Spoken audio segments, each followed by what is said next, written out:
Had an interesting thing happen to me this week. While I was getting my hair cut, the person who was cutting my hair asked, I had a big discussion with my cousin that went on and on last night, said he. We were talking about the Bible and ghosts and UFOs. We were trying to decide if there are UFOs, if there are ghosts, and if that's true, how that relates to the Bible. He brought this up out of the blue. So do you think there are UFOs with people from other planets coming down here to experiment on us? No, I said. He said, then you don't think there are UFOs? I said, no, I didn't say that.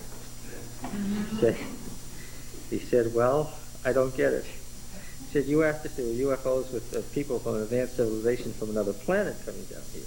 That I don't think. Do people see UFOs? Yes, they do.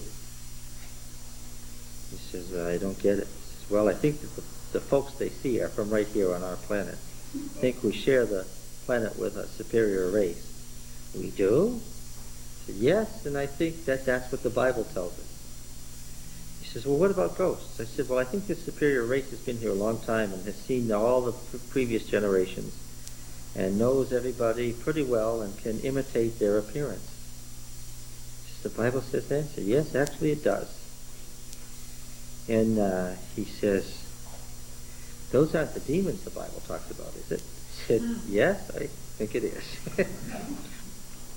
And he says, well, where'd they come from? Those are the angels who rebelled, the messenger beings who, prince of the powers of the air, took Christ up bodily. So he threw down his comb and said, everybody come over here. This annoys me. This makes me very mad. He said, I've got to call my cousin. This is very upsetting. And he's stomping around. He had everybody come over. He says, listen to this. Do you know that those UFO guys, those little silvery guys, and ghosts and everything are just the demons masquerading to deceive us? He says, I don't like that at all. I've been duped. He says, God should not allow that. That is very bad. I shouldn't have to find out about this by happening to mention it to somebody whose hair I'm cutting. This is not right. He was absolutely offended by this. He said, well, maybe God wanted you to know, and that's why you mentioned it to me. He said, well, it's a good thing. I am very upset by this. He says, wait till my cousin hears this. He's going to be upset too. No. He says, well, can you bring me something about this? I said, yes, I'll bring you something back to read about it. Well, isn't that interesting? And what he said as I left was, it all makes so much sense. Those are all the same people. And what struck me was, here's a guy who is a hairdresser, lives with his girlfriend, has long hair and a ponytail, dressed in mod clothes, right? Looks like a city person among city persons, right? And he recognized the truth the instant he heard it. And he recognized it as truth. And immediately made sense.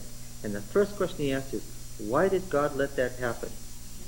And I said he couldn't do it. I just gave the direct, sophisticated answer. He couldn't do it and protect freedom of choice. And he said, you know that's true. Otherwise he'd be a tyrant. He said it on his own. He said, that's what it's all about. And he said, if that's true, you know, that could endanger somebody who knew what was going on. I said, what do you mean? He said, suppose somebody came down and did this in front of you and you said it's not that. It's really just a demon. He said, those people would think you were nuts. They could kill you. I said, yeah. That's how it's going to end. Oh, he said, this is very upsetting. This is very upsetting. He says, if that's so, then most people are deceived. Yeah. Just like that. Most people are deceived.